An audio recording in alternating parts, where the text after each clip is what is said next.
Meyer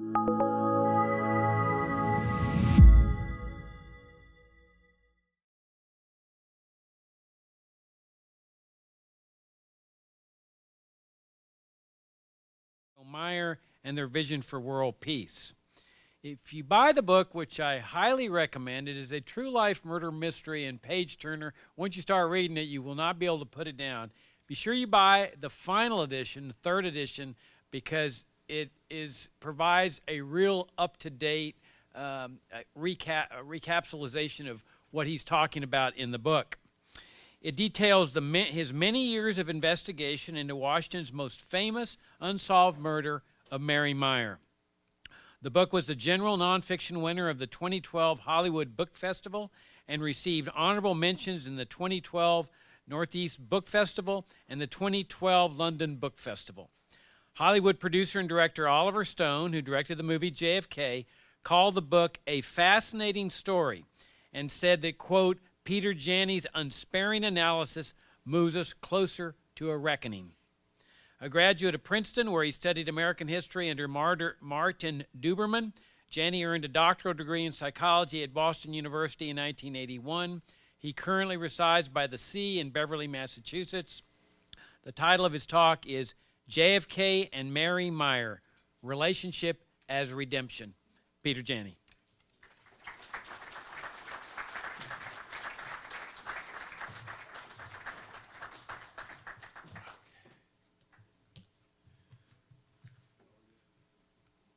Okay, great. Well, very nice to be here. Very taken with what's taking place today and the things that have been said. This is going to be a little bit of a different talk. I'm not a journalist by trade. I'm not a historian by trade. I'm a clinical psychologist, but I bring a wealth of what I would call intensive research to how this story unfolded, because I was part of it indirectly. And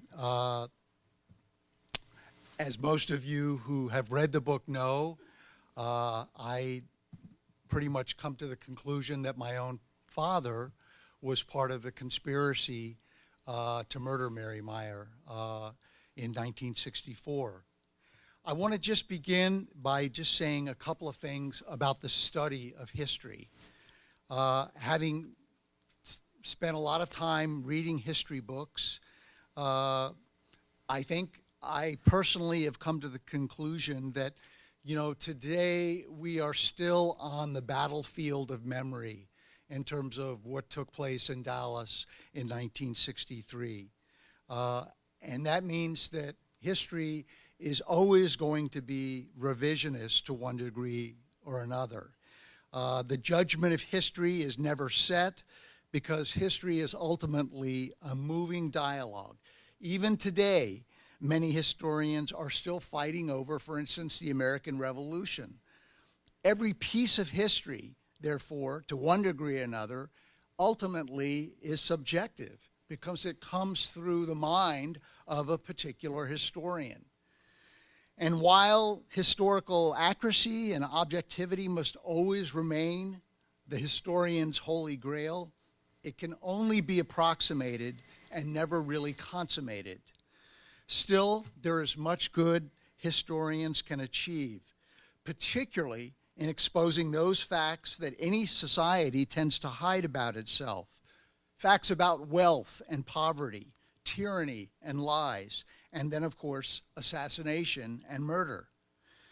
The closest that we can come to exclusive objectivity is to report accurately all the subjectivities in any given situation.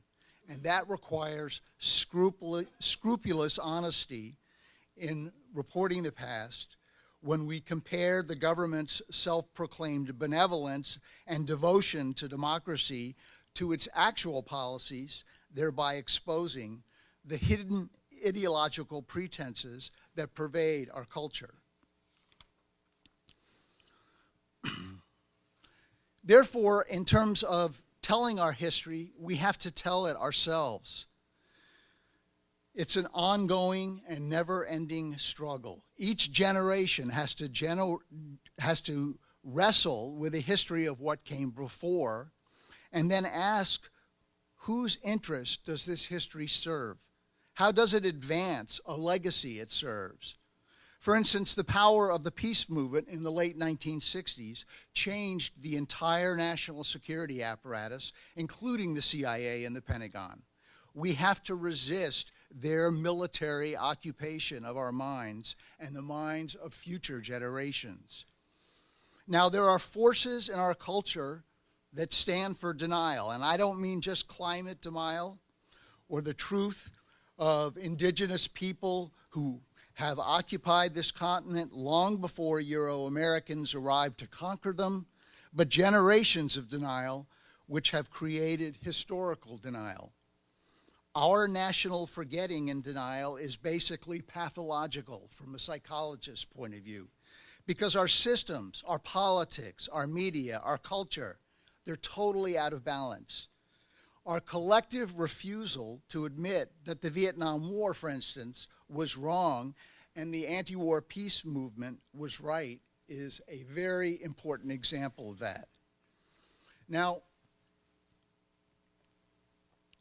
a really good example of what I'm talking about is if we look at what is taking place in Germany today and how they have integrated the Holocaust into the fabric of their nation's history. As filmmaker Michael Moore pointed out in his recent film, Where to Invade Next, every day in Germany, in every school, they teach their young what their predecessors did. They don't whitewash it. They don't pretend it didn't happen. They treat it as original sin, a permanent mark on their collective German soul, one for which they must always seek redemption, make reparation, and most importantly, never forget. And they can't forget, because outside of their homes, on the sidewalks, on the walls of the streets, are little engravings that remind them of the Jewish families that used to live in those houses and who were taken away and killed. Local artists have installed around town little signs that say Jews forbidden signs from the 1930s to continue to remind today's generation in Germany that to be German isn't just about Beethoven and Bach, but also about genocide and evil. What would our signs look like if we were to honestly look back at the assassinations that took place in the 1960s? What would our schools teach if we wanted to truly teach our young the whole story of what it means to be an American?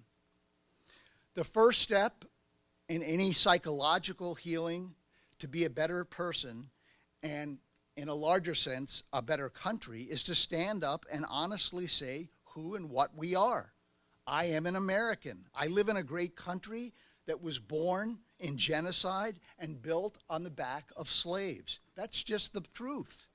If there's one thing we should take from Germany, it is the idea that it is to acknowledge your dark side, come to terms with it, and face it honestly, thereby making amends for it. That way, you can free yourself of the past and evolve into something more whole and integrated, there becoming a better person, a better nation, and be a better fellow citizen for all of those on planet Earth. Now, in my exploration of the Cold War era, specifically with the understanding of how the CIA operated, given my father was in fact a high-level CIA official, no other Cold War historian other than L. Fletcher Prouty was the one who warned us that the greatest casualties of the Cold War had been the truth and the pursuit of truth. At no time in our history has the general public been so misled, so betrayed, and so deceived as it was in the last 20th century. So therein lies the cancerous tumor upon the soul of America. The CIA's inception, the entrance into the American landscape, fundamentally altered not only the functioning of our government, but our access to the real truth of what was actually really taking place. Simply put, the CIA's reign has contaminated historical truth. And while the dismantling of America's republic didn't begin in Dallas in 1963, that day surely marked an unprecedented acceleration of the erosion of our democratic republic. Now, the CIA was from its inception virtually unaccountable to any authority. It was subject to little, if any, congressional oversight, and that would increasingly haunt President Howard Truman and to some extent even President Eisenhower. Both were troubled by the fact that the agency had a carte blanche, get out of jail card free for anything it attempted. This was sort of came out of the 1948 NSC meeting 10-2, I think it's called. You'll forgive me, I get a little parched. But remember that the late elder American statesman George Kennan would publicly come out to deeply regret near the end of his life the power that had been given to the agency, part of which he signed off on. The get out of jail card free, known as plausible deniability, was, as Kennan told Yale historian John Lukács, the greatest mistake I ever made in my life. And in the mid-1970s, Kennan reiterated that statement before a U.S. Senate subcommittee. And of course, today, it continues. Here is the statement of my friend John Kiriakou, who I think most of you know was recently, in the not-too-distant past, put in prison for a couple of years. This is what he says as late as this past March. One of the things that most observers don't understand is that the CIA will do anything to survive.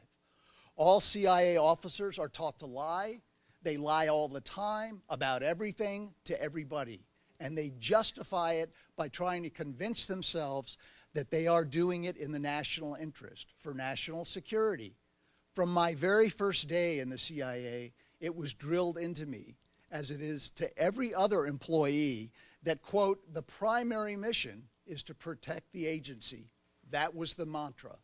Couple that with the CIA's ability to intercept today and take over virtually any communications device, and you have a Frankenstein monster. It's really hard to believe such an organization would resist a president who challenged it. That goes for JFK as well as Donald Trump. Is it hard to believe that it would do so surreptitiously? I don't think so, says Mr. Kiriakou. Now, let me turn to Mary Pinchot Meyer. Most of you who are familiar with my book or this story know that this was an exceptional human being, an incredibly beautiful woman who had a very significant influence, not on just JFK, but also initially her husband, Cord Meyer. She was born in New York City in 1920, the year women got the vote, and she grew up in a family upon which there was quite a bit of wealth and privilege, and she was encouraged to explore and become independent. Her father, Amos Pinchot, was the leader of the progressive wing of the Republican Party, and he always worked toward industrial and labor reform. He would become one of the founders, along with Norman Thomas and Roger Baldwin, of the American Civil Liberties Union. Always outspoken, Amos was a champion of causes, no matter what it might have cost him politically or socially. Mary's mother, the journalist Ruth Pickering, was also born in New York City. She was 20 years younger than Amos when she married him. She attended Vassar College and Columbia University. She, too, came from a family of courageous liberal thinkers. She was the kind of rare woman who dared to define herself, even back in the 1920s, resisting the prescribed roles that most women found during that time playing. She became very active in the women's suffrage movement, and for years shared a house with the political socialist Max Eastman and his sister Crystal. Now let's fast forward to February 1936. The young and beautiful Mary Pinchot is now 15 years old and already physically stunning and a beautiful young woman to behold. In her teen years, she had at her beck and call the debutante balls of New York City and New York City's nightlife. She hung out a lot at the Ritz-Carlton or the Waldorf Astoria. Mary always seemed to emerge as the belle of the ball. Her weekends were often filled with parties at New England's most elite prep schools, places like St. Paul's, Choate, and Groton among them. Now, while attending the winter festivities weekend in 1936 at Choate in Wallingford, Connecticut, her date for that weekend was the young and dashing William Atwood, whom she had been seriously dating since Christmas. Atwood, as we know, would eventually become President Kennedy's ambassador to the West African country of Guinea. He would also be at the heart of a Kennedy-sanctioned secret mission in the fall of 1963 to explore the rapprochement with Fidel Castro behind the backs of the Pentagon and the CIA. But in the winter of 1936, Atwood was the guy with the prettiest date at Choate. What Bill Atwood did not know that Saturday night in February of 1936 was that JFK, having already graduated from Choate, had decided to return for the winter festivities weekend and attend the gala Saturday evening dance. It was a black tie tails event, and we don't know, what drove JFK back to Choate at that time. That remains a mystery. I mean, when we look at this situation, how far could a tomcat like the young JFK navigate the confines of a heavily chaperoned New England prep school dance? And what would a college boy, he was still a freshman at Princeton then, no less want with a parochial school function anyway? But he returned unaccompanied. He was a stag. Perhaps he thought the homecoming was on familiar territory, would be good for his self-confidence, which had lagged since he'd been forced to take a medical leave of absence from his studies at Princeton. Whatever the force that drew him backward that evening, or forward, if we look at forces at work here, that's not known, but something propelled him. For during that winter festivities dance, he would encounter Mary Pinchot for the very first time, etching in his being an unforgettable moment. Gracious as she was, when JFK kept cutting in on the dance floor, with Atwood sporadically running upstairs to gargle Listerine because he had a very bad sore throat, still no romantic interest on Mary's part took place at that time. There were other men who would first cross her trajectory, Atwood being one, Peter Jessup being another, followed by Bob Schwartz, and then finally her husband, Cord Meyer. But the encounter between JFK and Mary in 1936 was, for the both of them, a major life event. When we look to history to help us understand events and circumstances that shape personal lives as well as the life and fate of an entire country, certain individuals seem to appear at the most extraordinary moments when the stakes could not be possibly higher. Now, in post-World War II America, with the new reality of what might it mean to live in the nuclear age, there were two young, very promising, very well-positioned men who were emerging as potential leaders of the new era. One of the fascinating elements of this era was that Mary Meyer would end up becoming the muse to both of them. Here we have the July 1947 issue of Glamour magazine. And in this magazine is a major feature article. It was called 10 Young Men Who Care. Here we just see Young Men Who Care, but they were ranked in order of importance.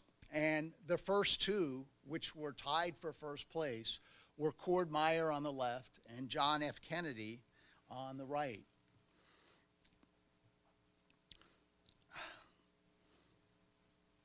Now, Cord Meyer was in many ways a wounded man, just as JFK was, both in his temperament. Cord was fundamentally a poet, and as one of his teachers liked to say, said, but when he exploded, he blew like a half gale. At his early years, Cord was decidedly a pacifist. His father feared the worst for his sensitive, artistic son as they prepared for World War II.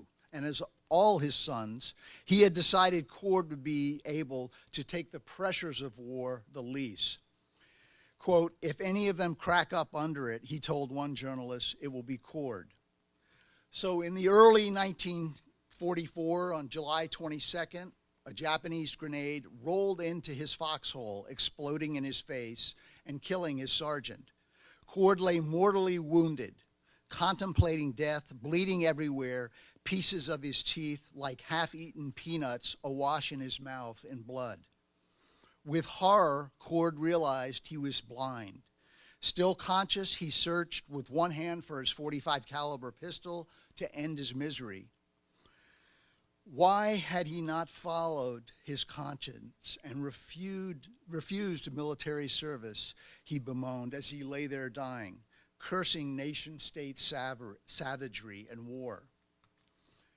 As we know, Cord lived, and 2 years later, he would write an award-winning short story called Wave of Darkness, which he articulated that night in that foxhole. And this was his appeal for world peace as he emerged from the Second World War.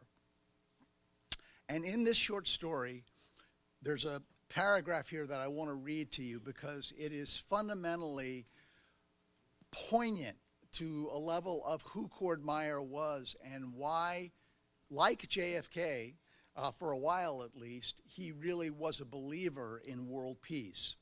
And what he wrote was this, quote, what if he should get out of his foxhole and explain the matter reasonably to both sides? Fellow human beings, he would begin. There are very few of us here who in private would kill a man for any reason whatsoever.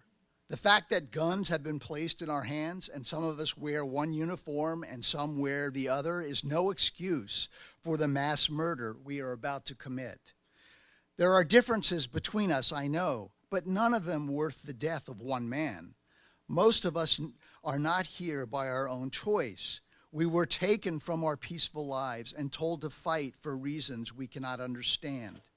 Surely we have more in common than that which temporarily separates us. Fathers, go back to your children who are in need of you. Husbands, go back to your young wives who cry in the night and count the anxious days. Farmers, return to your fields where the grain rots and the house slides into ruin. The only certain fruit of this insanity will be the rotting bodies upon which the sun will impartially shine tomorrow. Let us throw down these guns that we hate. With the morning, we shall go together in charity and hope and build a new life and a new world. Following his convalescence, Cord began seeing a lot of Mary Meyer. They had known each other beforehand, but they had never really dated seriously. And I think for Cord, Mary became the Roman candle, who not only demanded and supported his vision of a world without war, but also shared an emerging focus on how to convince the masses of its rightness. And this was really what drew Mary and Cord together. Cord became very interested in the new UN, United Nations, and its charter meeting in 1945 in San Francisco. But he knew it wasn't going to go far enough. And that's when he got involved with something called the United World Federalists that really wanted to take the United Nations principle to a much higher level where they could monitor throughout the globe hot spots that were taking place, intervene in an appropriate way, and diffuse the situation. Unfortunately, this effort failed. And in 1948, Cord was seduced, or started to get seduced by Allen Dulles, but he didn't eventually join the CIA until the early 1930s. And it wasn't his first choice. Cord really wanted to be a writer, and he could have easily been an outstanding writer, but he did not have the courage, in my opinion, to take this dream and follow his own accord with it. As he wrote in his diary, "If I had more faith in my creative talent, I would write." But he didn't. And so in the early 1950s, he allowed himself to be seduced by Allen Dulles, like many people in his generation, and that's where the beginning of the end of that marriage and relationship took place. They finally divorced in 1957, and Cord, as we know, went on to deeper and darker pursuits within the agency, and it eventually, I think, really just killed his soul. It's very interesting that one of Mary Meyer's close friends, Anne Truitt, wrote in her book later on in the 1980s that there was a dynamic that she came upon with the men who came out of World War II. And she wrote something very perceptive, and I'm going to read it. This is it. Quote, "Confronted by the probability of their own deaths, it seems to me that many of the most percipient men of my generation killed off those parts of themselves that were most vulnerable to pain, and thus lost forever a delicacy of feeling upon which intimacy depends. To a less tragic extent, we women also had to harden ourselves and stood to lose with them the vulnerability that is one of the guardians of the human spirit." I think, one of the misfortunes of the Kennedy era is that, as we know now, JFK had a lot of difficulty with emotional intimacy. He had a lot of difficulty with women. From a psychologist's point of view, he would have what I would call a bona fide sexual addiction. But there was a clearing that was taking place. And I think Jack's relationship with Mary Meyer was, in fact, a relationship of redemption. And that's what I like to call it sometimes.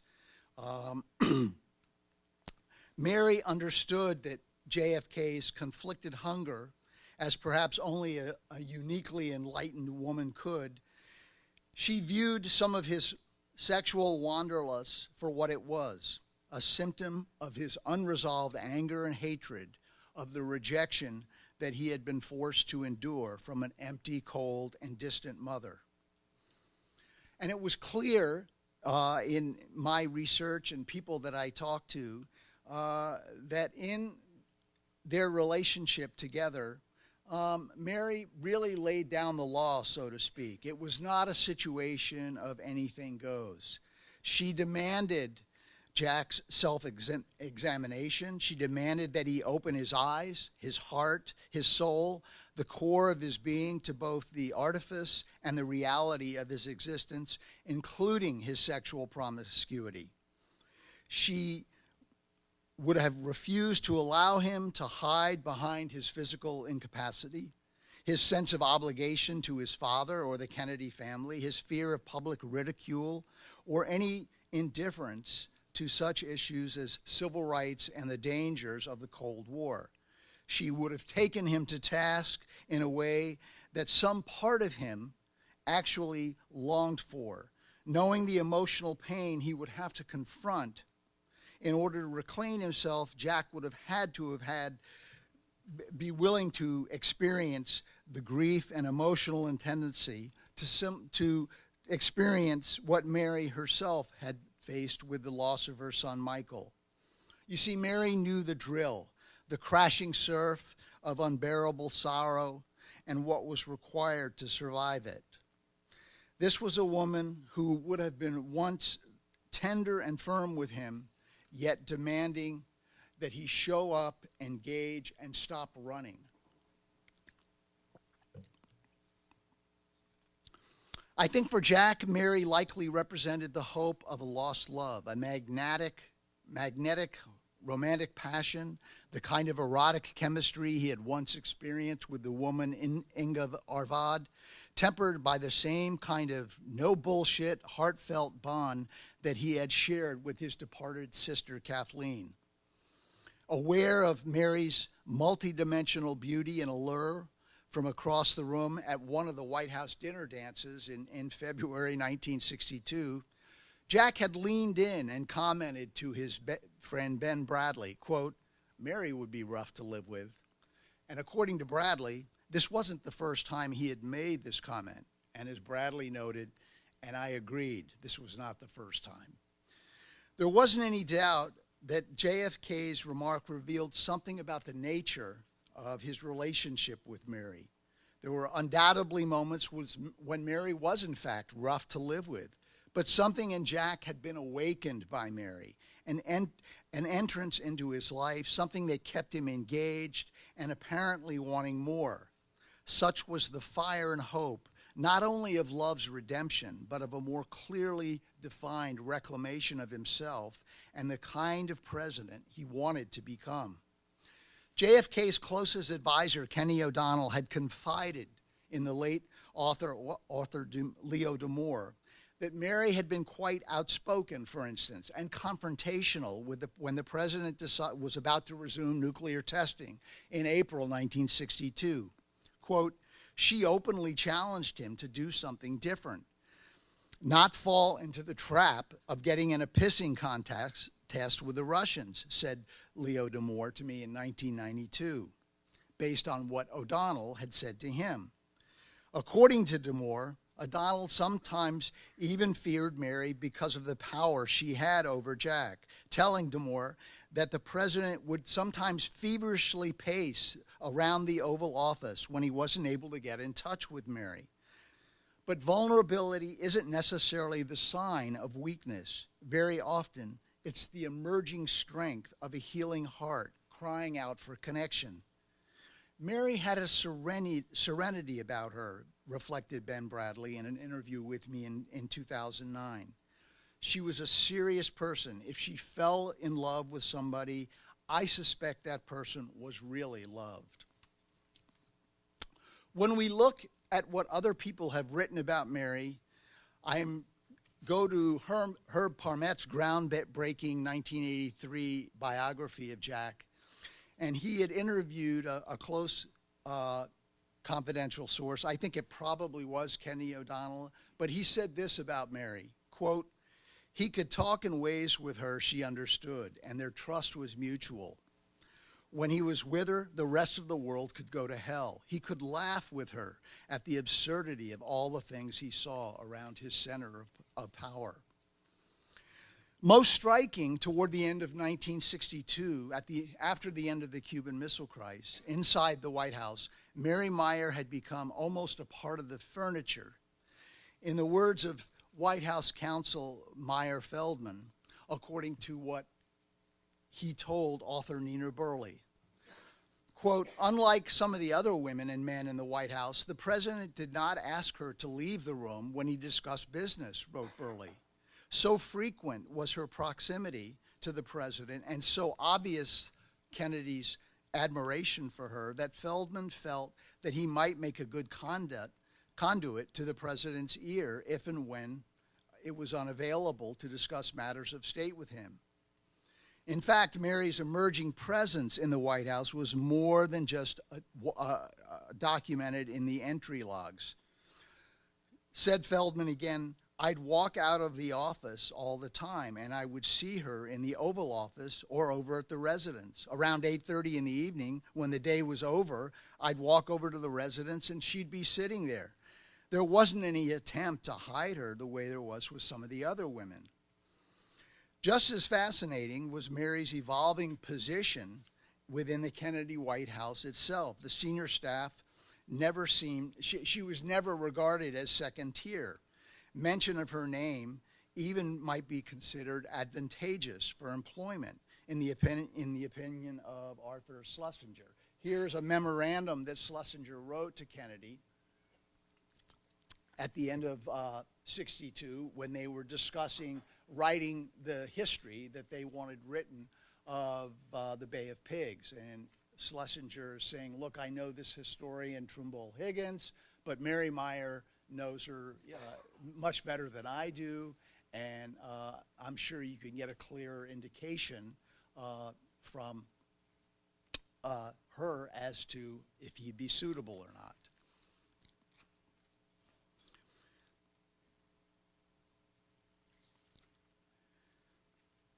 As we've talked about today, the day, June 10th, 1963, was a major life event for JFK himself and probably for our country as well.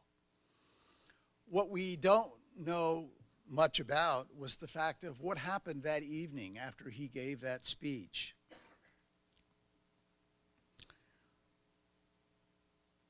The American University commencement address had become a watershed, defining a moment in which this visionary president decided to take the world in a profoundly different direction. It's breathtaking to behold the kind of courage and leadership that our 35th president began to embrace that day. And so I asked the question, had the muse of Mary Meyer finally found its true object of transformation? That evening of June 10th had also brought with it a small private celebration.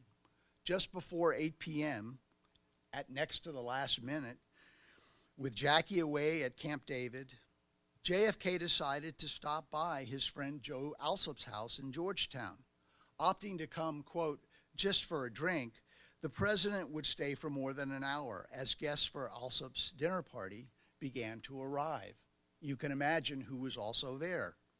Mary Meyer was already there, and I'm almost as certain JFK knew she would be. If, as Joe Alsop described it, Jack was, quote, in a gay mood that early June evening, you can bet that Mary herself must have been ablaze, and not just because the flowers in bloom everywhere were coaxing her to smile. On that day, Jack had ventured to go where Cord Meyer would never have gone. Her mission had become illuminated into her Mosaic, a subliminal peace song whose emerging, though still faint melody had just premiered for all mankind earlier that day.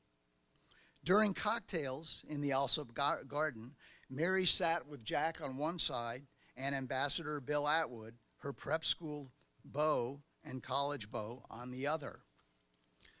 Bill Atwood would recall 3 years later that on that evening, the three of them had turned to the enjoyable recollection of past events, quote, reminiscing about our old school days, with Mary as his date at Choate, and how Jack had, quote, happily recalled having cut in on them on the dance floor.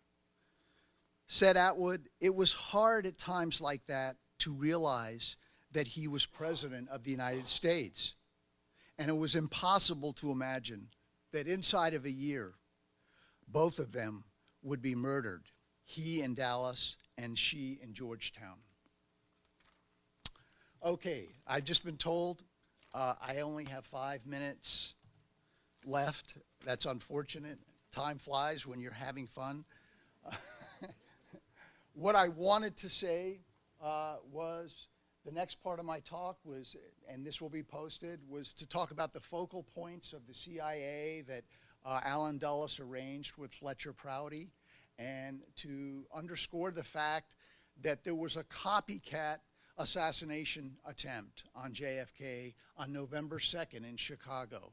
It was an exact replica of what happened in Dallas 3 weeks later, and it was suppressed. We never learned about what took place until the Assassinations Record Review Board demanded that the Secret Service turn over the records, and at that very point, the Secret Service destroyed all the records so that we never knew from the Secret Service point of view of what actually happened.